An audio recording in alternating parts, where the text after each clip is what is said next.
तो hello everyone, welcome to PW channel of IIT JAM and CSIR NET. आज का session बहुत इंपॉर्टेंट होने वाला है सिंस आईआईटी जैम एग्जाम की डेट भी अनाउंस हो चुकी है। दैट इज ऑन 15 फ़रवरी को। आप सभी लोगों को पता है कि एग्जाम होने वाला है। अब टाइम बहुत लिमिटेड है, तो लास्ट टाइम पे इन लास्ट 100 डेज में बेसिकली आप लोगों को क्या फॉलो करना चाहिए, क्या किन चीज़ों को इंपॉर्टेंस देनी चाहिए, किन चीज़ों को इंपॉर्टेंस थोड़ी कम देनी चाहिए, इन सभी चीज़ों के बारे में बात करने वाले हैं आज के सेशन में।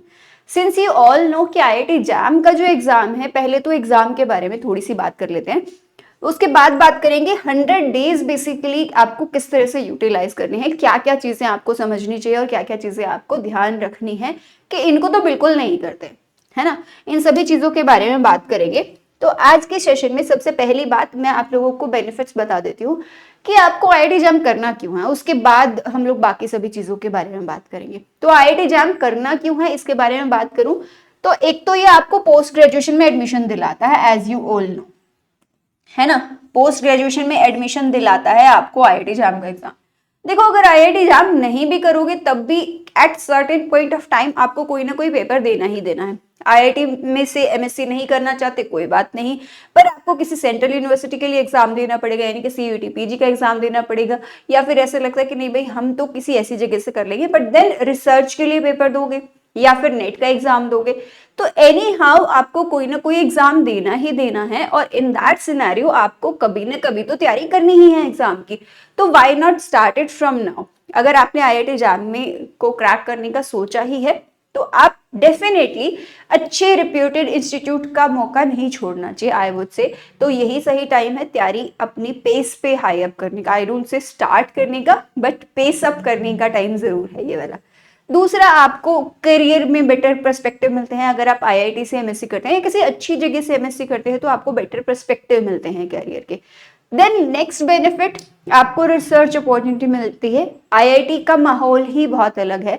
आप सभी लोगों ने हमारे चैनल पे अक्सर देखा होगा, बच्चे बहुत बातें करते हैं कि क्या एटमॉस्फेयर रहता है, किस तरह से लैब में काम करते हैं, किस तरह से प्रैक्टिकल्स करते हैं। तो वो सभी माहौल ही बहुत डिफरेंट है। तो उसमें काम करने के लिए आई सजेस्ट एक अपॉर्चुनिटी तो आपको मिलनी चाहिए ताकि आप ये रिसर्च अपॉर्चुनिटीज को एक्सप्लोर कर पाए। Then we have another thing, scholarship भी मिलती है। अगर आप बहुत अच्छे रैंक से करते हैं, किसी आईएससीज में एडमिशन लेते हैं, तो आपको फंडिंग भी मिलती है for doing masters plus integrated PhD somehow. तो ये सभी बेनिफिट्स जब एक सिंगल एग्जाम के मिल रहे हैं एंड आप लोग प्रिपेयर करने का सोच ही रहे हैं, तो इन 100 डेज को किस तरह से यूटिलाइज करना है इस चीज के बारे में आज बात कर लेते हैं, ठीक है। अब हमारे पास दिन जो बचे हैं ना, that is from October, November, December, January and February, ये महीने हैं। इनमें भी सभी डेज अवेलेबल नहीं है। एज अगेन आई से, आपके पास जो अवेलेबल डेट्स है वो क्या क्या है। अगर अक्टूबर में मोटा मोटा हम दिवाली वाला वीक छोड़ भी दें तो स्टार्टिंग फ्रॉम दिस, तो आपके पास फरवरी में 15 को तो आपका एग्जाम ही है। तो आपके पास ये रिमेनिंग डेज है। तो यहाँ पर आपको क्या क्या करना है, नवंबर में क्या करना है, दिसंबर में क्या करना है, जनवरी और फरवरी में क्या करना है, इन सभी चीजों के बारे में बात करेंगे। देखो, जब भी ये लास्ट के डेज होते हैं ना एग्जाम के, बहुत क्रूशियल होते हैं आपके एग्जाम को क्रैक करने में। ये एग्जाम में बेटर रैंक भी ला सकते हैं और बहुत सारी चीजों को डिस्ट्रॉय भी कर सकते हैं। इट्स इंपॉर्टेंट कि आप इसको किस तरह से यूटिलाइज करेंगे, ठीक है। तो मेरी तरफ से कुछ इंपॉर्टेंट बातें। सबसे पहले आप लोगों को क्या क्या चीजें करनी चाहिए, आई वुड से पहली चीज जो आप लोगों को करनी चाहिए दैट इज, आपको अपने आप का सिलेबस अगर समहाउ पेंडिंग है, कोई भी सिलेबस की यूनिट पेंडिंग है, तो आपको सबसे पहले तो सिलेबस को कंप्लीट कर लेना है। आई डोंट से कि आप स्टार्ट करेंगे अब सिलेबस पढ़ना शुरू कर दीजिए, ऐसा बिल्कुल पॉसिबल नहीं है। अब सिलेबस नहीं खत्म कर पाएंगे। अब आपको ध्यान इस चीज पर देना है कि सिलेबस का अगर कुछ पोर्शन पेंडिंग रह गया है तो आप उस सिलेबस के पोर्शन को खत्म कर लें, ठीक है। तो रिमेनिंग जो भी सिलेबस है वो खत्म करेंगे। अब रिमेनिंग सिलेबस का पता कैसे चलेगा, मेजर सिलेबस पता चले उनमें से आप मार्क करेंगे। अभी डिस्कस करेंगे कि क्या है आपके पास एक्चुअली में सिलेबस, उसके बारे में बात करेंगे। नेक्स्ट थिंग जो आपके पास आती है, प्रायोरिटाइज करिए चीजों को। कि भाई सपोज अगर आपका सिलेबस थोड़ा ज्यादा पेंडिंग है तो उसमें से कौन से टॉपिक आपको करने हैं, कौन से टॉपिक नहीं करने हैं, वहां पर आपको प्रायोरिटाइज करना बहुत इंपॉर्टेंट है। मैम कैसे प्रायोरिटाइज करते हैं? प्रायोरिटाइजेशन होता है डिपेंडिंग ऑन पीवाईक्यूज एनालिसिस। तो यहां पर सबसे इंपॉर्टेंट बात है पीवाईक्यू एनालिसिस करिए। और इस एनालिसिस से आपको ये पता चलेगा कि किस पोर्शन से ज्यादा सवाल पूछे जाते हैं, किस पोर्शन से रिलेटिवली थोड़े कम सवाल पूछे जाते हैं। तो अगर सिलेबस थोड़ा बहुत ही किया है और मेजॉरिटी पेंडिंग है तो उस केस में आप इस चीज को फॉलो कर सकते हैं कि आप पीवाईक्यू एनालिसिस की हेल्प ले सकते हैं। वहां से आपको आइडिया हो जाएगा कि मार्क्स कहाँ से ज्यादा पूछे जाते हैं, क्वेश्चन किसकी वेटेज ज्यादा है, किसकी वेटेज रिलेटिवली कम है, तो आप ज्यादा वेटेज वाले टॉपिक को पिक कर सकते हैं वहां से। ठीक है, next thing I would say is revision. Nobody says कि आप 100% ऑफ द सिलेबस कंप्लीट करिए, ऐसा कोई भी नहीं कहता, बट जितना भी किया है, सपोज 80% सिलेबस किया है, उस 80% सिलेबस को रिवाइज करना बहुत इंपॉर्टेंट है। उसको रिटेन करने के लिए, एग्जाम में याद आए आपको, उसके लिए रिवाइज करना बहुत इंपॉर्टेंट है। मैं अगर एक दिन बाईसाइकिल चलाना सीखूंगी या फिर बाइक चलाना सीखूंगी जाऊंगी और अगले दिन, अगले एक हफ्ते तक नहीं जा रही हूँ या 2 हफ्ते नहीं जा रही हूँ, तो मैं खुद ही कॉन्फिडेंट नहीं रहूंगी चीजों को लेके। इंपॉर्टेंट है उसको रेगुलर बेसिस पे करना, अपने दिमाग में रीस्टोर कर देना कि भाई एक सेटलमेंट हो गया है, अब फिक्स हो गई हैं चीजें, अब मैं नहीं भूल सकता। अब वो फिक्स हो गई है, वो कैसे चेक किया जाए? उसके लिए सबसे इंपॉर्टेंट बात होती है कि आप प्रैक्टिस करें। जब भी आप प्रैक्टिस करेंगे, रिवीजन के साथ साथ में प्रैक्टिस करिए, कॉन्सेप्ट्स और बेहतर होते जाएंगे। हर बार जब भी आप सिलेबस देखते हैं, पूरा लॉन्ग सिलेबस देखते हैं, उसके शॉर्ट नोट्स बनाइए, उन्हीं से रिवीजन करते जाइए और उन रिवीजन के बेसिस पर आप प्रैक्टिस भी करते जाइए। Once you are doing the practice, आपको पता चलेगा कि कौन से पॉइंट्स हैं जो परमानेंटली स्टोर्ड है मेरे दिमाग में और कौन से ऐसे वीक पॉइंट्स हैं जो ऐसे पजल की तरह आते हैं कि भाई ये एक पॉइंट देखा था मैंने, ये एक पॉइंट देखा था। तो उन पजल्स को कनेक्ट करना बहुत इंपॉर्टेंट है। तो वहां पर आप वापस से बैक जाते हैं उस स्टेप पर, और वंस आपको लगता है कि मेरा रिवीजन बहुत अच्छा हो गया है, मेरी प्रैक्टिस भी अच्छी हो गई है, प्रैक्टिस इन द सेंस कि प्रैक्टिस प्रॉब्लम्स जितनी भी होती हैं आसपास में वो हो गई हैं, तो एडिशनली जो आपको चीज करनी है दैट इज पीवाईक्यूज प्रैक्टिस भी करेंगे। प्रैक्टिस में ही है ये। और मैं तो ये कहती हूँ कि भाई not only IIT JAM, why only IIT JAM, आप चाहें तो साथ ही साथ गेट के एग्जाम्स के पीवाईक्यूज देख सकते हैं, टीफर के देख सकते हैं, है ना, जेस्ट के देख सकते हैं। इन सभी टॉपिक से, इन सभी पेपर से आप पीवाईक्यूज देख सकते हैं फॉर प्रैक्टिस। ठीक है, अब अगली बात समझना, जब आप ये दोनों चीजें कर रहे होंगे और ये चीज कर रहे होंगे तो आपको पता चल जाएगा कि कहाँ वीक रह गए हैं और कहाँ पर मेहनत करने की जरूरत है। तो यहां से पीछे जाएंगे और अब लास्टली बारी आती है मॉक टेस्ट की। तो मैं भाई सजेस्ट करूंगी मॉक टेस्ट की फ्रीक्वेंसी जरूर सेटल कर लो। कितने मॉक टेस्ट देने हैं? सपोज लेट्स से 100 डेज अगर है मेरे पास, तो शुरू का 1 महीना जब आप अपना सिलेबस वाइंड अप करने में लगे हैं, है ना, ऑलमोस्ट 3 मंथ्स है, I would say 90 days plus 10 days extra, 10 days को चलो आप छोड़ भी दो, उसमें उसमें कोई दिन ऐसा भी हो सकता है कि आपने पढ़ाई थोड़ी कम की या कोई और काम कर रहे हैं, तो उन सभी की वजह से 10 डेज मैंने डिस्कार्ड कर दिया वहां से। तो आपके पास मोटा मोटा 3 महीने बचते हैं। और 3 महीने की बात करूं तो 3 महीने में सबसे पहली बात समझिए कि फर्स्ट 30 डेज, लेट्स से आप once twice in a week test दे रहे हैं, बट व्हेन आई से ट्वाइस इन अ वीक, आपको देना ही देना है। इस टाइम पे आप अपने सिलेबस का रिमेनिंग पोर्शन भी कंप्लीट कर रहे होंगे, बट साथ ही साथ टाइम दीजिए किस चीज को, साथ ही साथ टाइम दीजिए भाई टेस्ट देने को एंड रिवीजन को। तो मेक श्योर दिन का जो होल शेड्यूल है, आप अपना टाइम प्लान करते हैं उसमें कुछ टाइम न्यू कॉन्सेप्ट्स के लिए रखिए, कुछ टाइम रिवीजन के लिए रखिए और कुछ टाइम प्रैक्टिस के लिए रखिए, तभी चीजें मैनेज हो पाएंगी। अदरवाइज कोई ना कोई पोर्शन छूटेगा और फिर आपका वो बैकलॉग बहुत हो जाएगा, है ना। तो नेक्स्ट 30 डेज में आप फ्रीक्वेंसी बढ़ा दीजिए, आप ऑल्टरनेट डेज पर टेस्ट दीजिए।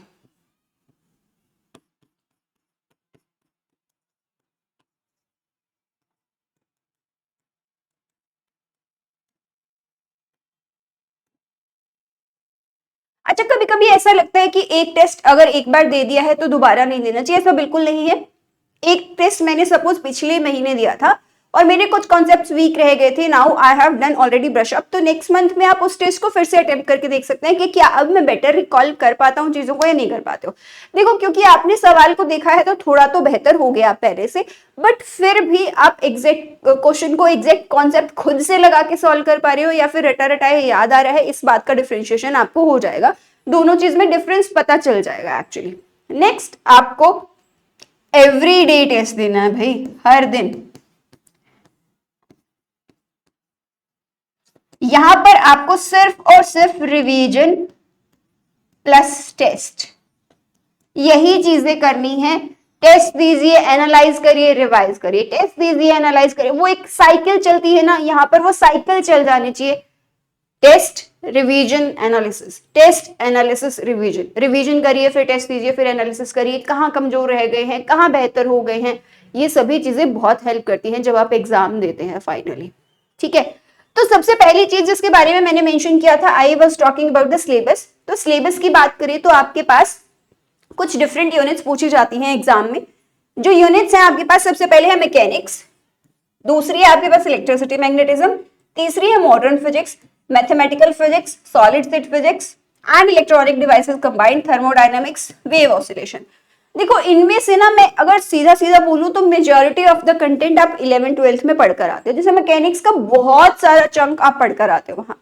सिमिलरली ऑप्टिक्स का भी बहुत सारा चंक आप पढ़कर आते हो वहां पर।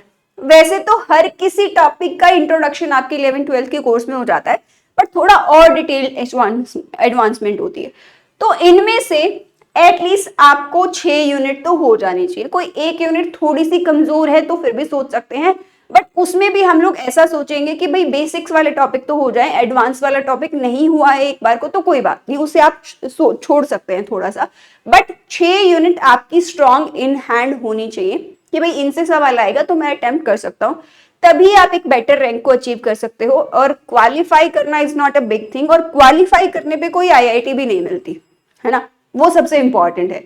अच्छी आईआईटी जाने का मतलब है अच्छा रैंक लेकर आना, अच्छी तैयारी करना, अच्छे से अटेम्प्ट करना, और उस अच्छे से अटेम्प्ट करने के लिए आपको ये यूनिट्स प्रिपेयर करना बहुत इंपॉर्टेंट है। ठीक है, नेक्स्ट थिंग है, मैं आपको बोल रही थी कि अगर आपका सिलेबस फॉर समहाउ कंप्लीट नहीं हुआ है, पहले तो उन लोगों के लिए जिनका सिलेबस कंप्लीट हो गया है, कुछ इक्का दुक्का टॉपिक बचे हैं, तो इनमें से आप कंप्लीट कर लीजिए। भाई सपोज मेरी 1 यूनिट पेंडिंग है या 2 यूनिट पेंडिंग है, तो प्लीज उससे पहले वाइंड अप कर लीजिए। Once you are done with the wind up, तो सेकंड स्टेप उन लोगों के लिए है जिनको लगता है कि जिनका सिलेबस बहुत सारा पेंडिंग है।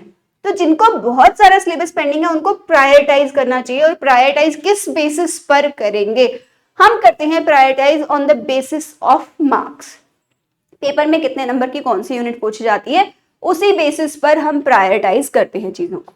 ठीक है, तो सबसे पहली चीज आप लोगों को दिख रही है, यहाँ पर मॉडर्न फिजिक्स है, यहाँ पर है kinetic theory and thermodynamics, then you have mathematical physics. अगर वेव ऑसिलेशन की बात करें, ये भी अच्छा टॉपिक है एंड इजियर टॉपिक है।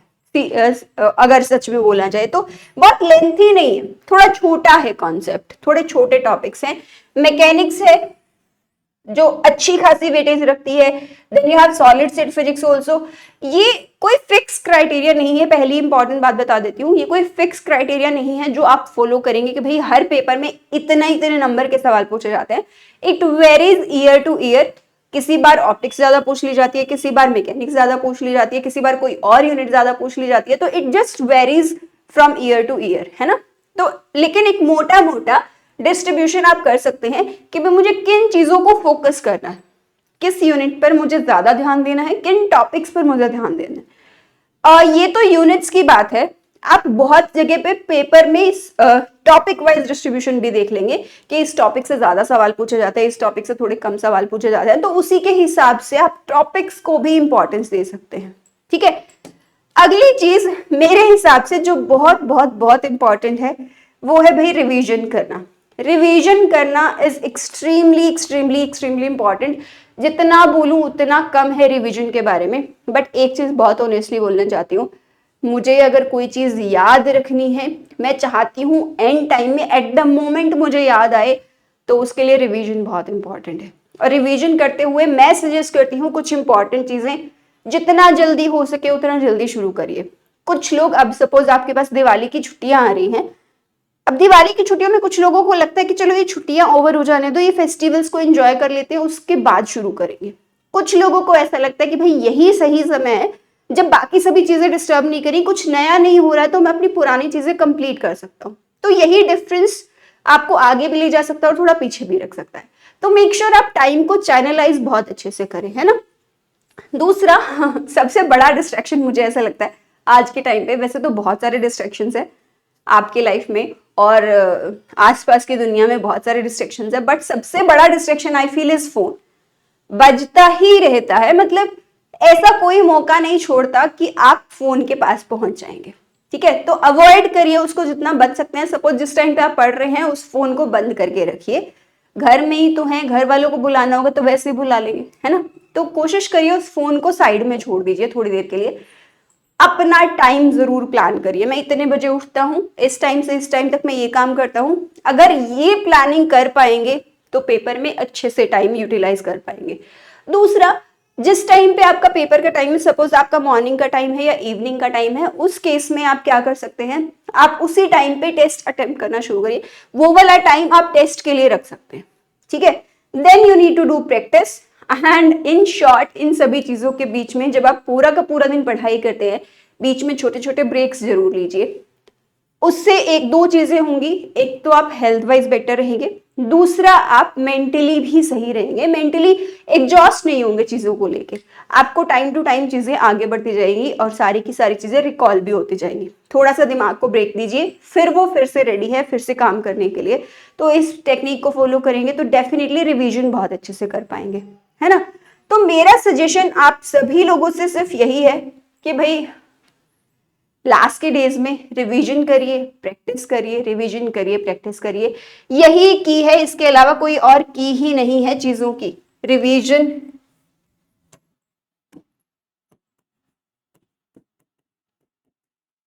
Plus practice. अक्सर जब भी मैं क्लास लेती हूँ, समरी में तो लेक्चर की समरी होती है, बट जब भी बारी आती है होमवर्क देने की, जब भी बारी आती है होमवर्क देने की, मैं हमेशा एक ही होमवर्क देती हूँ कि भाई रिवाइज करो और प्रैक्टिस करो। That's only thing you need to do for better rank in the exam. कोई भी टीचर आपको कुछ अलग से नहीं बताएगा, हर टीचर आपको टाइम टू टाइम यही बताता है कि भाई कंसिस्टेंट होकर, डिसिप्लिन होकर काम करिए तो पेपर में क्रैक जरूर कर पाएंगे, है ना। इसी के साथ आज के सेशन को क्लोज करते हैं। आई होप आज का वीडियो आपको हेल्प करेगा कि किस तरह से आपको लास्ट के 100 डेज को यूटिलाइज करना है, किस तरह से आप उनको मैनेज कर सकते हैं ताकि आप पेपर में बेटर रैंक को अचीव कर पाए। Thank you so much for watching.